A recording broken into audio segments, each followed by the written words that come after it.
was the summer of 1975 that I became enrolled at Meharry Medical College. It was the first class.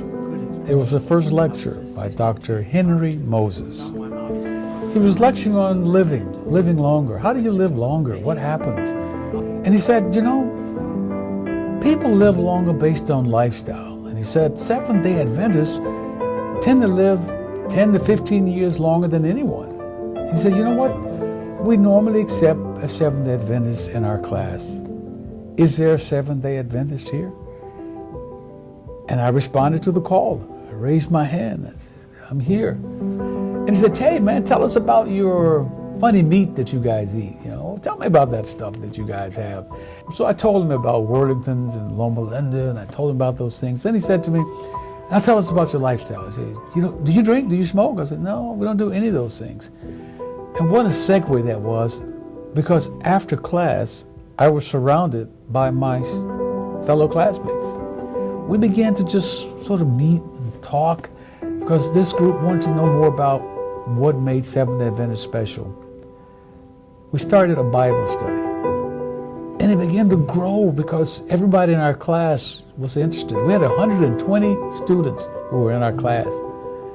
I said, you know what? We got to get some more power in here. And here's our power. Joe Dent.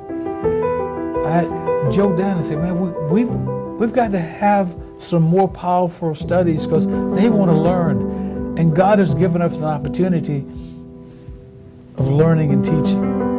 And hence, Joe Dent came involved.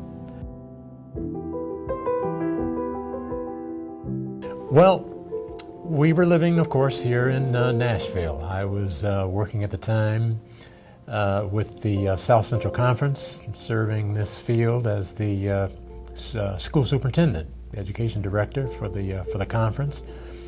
And I didn't know any of what was going on, any of this that Tony is describing, what's happening on the campus, until I got a phone call. I believe it was from Tony. Yeah. And Tony said, hey, Brother Dent, Joe, we've got some students over here that want to learn more about the Bible, and particularly in regards to the unique health message that the Seventh-day Adventist Church teaches and to a large extent practices. That, as well as the interest that students have on the campus for why we observe the Seventh-day Sabbath. We need some help. They are asking questions that are, kind of challenging. Would you come over and help us? I said, of course. So we actually started, as I recall, a few studies in my living room. In the living room that our home that Judy and I had at the time. But then that little group grew so that the suggestion was made that let's bring the group and the studies, continue the studies on campus, which we did. And we came to this room that we're sitting in right here today.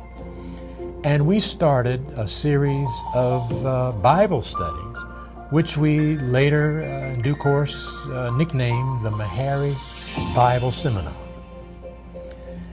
And from week to week, the number of students that were coming out to this seminar began to grow. It began to grow until at one point this room, which I think sat about 100 people, was full, was standing room only, of students not just from Meharry, who were interested, curious,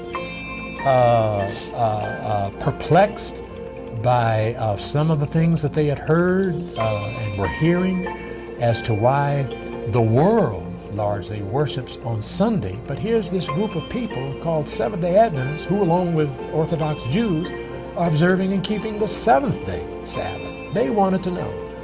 And so that curiosity led to meetings that filled up this room, where we had over 100 students in attendance. You need to know that everyone in our class, 120 students, at one point or another came to our Bible studies.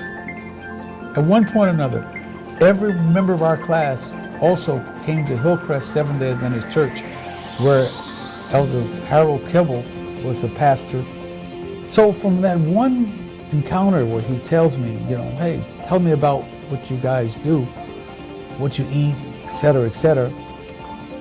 God had already put these people out there. I can't begin to tell you what a wonderful experience we had as students. Everyone who was in that circle after that classroom became Seventh-day Adventists. And they knew I was Seventh-day Adventist. It wasn't like we're hiding it, but God was using His way of evangelism. The Bible says you'll know them by their love. And they loved us, and they loved all the students right on into the kingdom.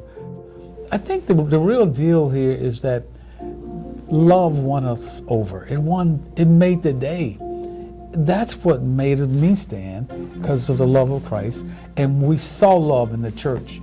You've never seen anything like it. So I don't think there's anything that any one person did.